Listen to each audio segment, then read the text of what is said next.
গরম ভাতের ভিতরে 1 চামচ ঘি, একটা শুকনা মরিচ। বাংলা কথা সাহিত্যের এক আলোক বক্তৃতা হুমায়ূন আহমেদ 2012 সালের 19 জুলাই নিউ ইয়র্কের জ্যামাইকা হাসপাতালে শেষ নিঃশ্বাস ত্যাগ করেন। তার মৃত্যুর কারণ দীর্ঘদিন ধরে ক্যান্সার বলে প্রচারিত হলেও নতুন করে উঠেছে অবহেলা ও গাফিলতির অভিযোগ। এই বিষয়ে রোববার রাতে লাইভ আলোচনায় সাংবাদিক ডক্টর কনক সরওয়ারকে রীতিমতো বোমা ফাটানো তথ্য দিয়েছেন নিউ ইয়র্কের বিশিষ্ট লেখক ও প্রকাশক বিশ্বজিৎ সাহা। হুমায়ূন আহমেদের মৃত্যুর বিভিন্ন দিক নিয়ে আলোচনা করেন তিনি। প্রকাশক বিশ্বজিৎ সাহা, যিনি হুমায়ূন আহমেদের শেষ দিনগুলোতে তার সঙ্গী ছিলেন, তিনি জানান, হুমায়ূন আহমেদের চিকিৎসার জন্য বাংলাদেশ থেকে লাখ লাখ ডলার পাঠানো হয়েছিল। লেখকের চিকিৎসার জন্য চ্যানেল আই, ইত্তেফাক সহ বিভিন্ন গণমাধ্যম ও ব্যক্তিগত উদ্যোগে অর্থ সহায়তা দেওয়া হয়। চিকিৎসকদের ভাষ্যমতে তার ক্যান্সার চিকিৎসায় উন্নতি হচ্ছিল, তবে অপারেশনের পর প্রয়োজনীয় সেবা নিশ্চিত না করায় পরিস্থিতি জটিল হয়ে ওঠে। বিশ্বজিৎ সাহার মতে, হুমায়ূন আহমেদকে বাসায় নিয়ে যাওয়ার দিনই একটি পার্টির আয়োজন করা হয়, যেখানে তিনি চেয়ার থেকে পড়ে যান। শাওন তখন বিশ্বজিৎ সাহাকে ফোন করে হাসপাতালের নম্বর চাইলেও চেয়ার থেকে পড়ে যাওয়ার সত্য ঘটনা গোপন করেন।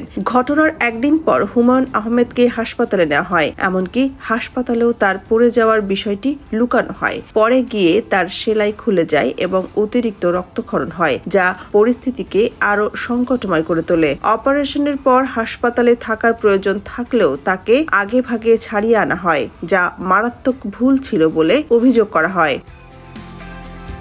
এছাড়া শাওন ও অন্য প্রকাশকের মালিক মাজহারুল ইসলাম হুমায়ূন আহমেদের পরিবারের সঙ্গে দূরত্ব সৃষ্টি করেন। ছোট মেয়ে দেখা করতে এলেও তাকে অপেক্ষায় রাখা হয়। চিকিৎসার জন্য আসার পর তাকে কোনো ফোন দেওয়া হয়নি, বরং তার সঙ্গে যোগাযোগ করতে হলে শাওনের মাধ্যমেই তা করতে হতো। হাসপাতালের মেডিকেল রিপোর্ট অনুযায়ী অতিরিক্ত রক্তক্ষরণ ও সংক্রমণের কারণেই তার মৃত্যু হয়েছে, যা অবহেলারই প্রমাণ বহন করে।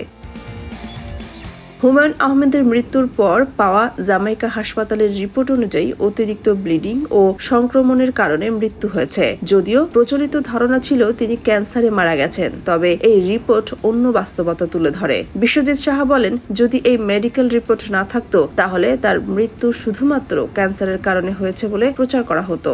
এই বিষয়ে 2012 সালের 1 আগস্ট চট্টগ্রামের আইনজীবী ও লেখক নজরুল ইসলাম চট্টগ্রাম মহানগর হাকিম আদালতে একটি মামলা দায়ের করেন। মামলায় হুমায়ূন আহমেদের স্ত্রী মেহের আফরোজ শাহন ও প্রকাশক মাজহারুল ইসলামের বিরুদ্ধে অভিযোগ তোলা হয়। এতে বলা হয়, অবহেলা ও গাফিলতির কারণে হুমায়ূন আহমেদের মৃত্যু হয়েছে। আদালত মামলাটি আমলে নিয়ে সিআইডিকে তদন্তের দায়িত্ব দেয়।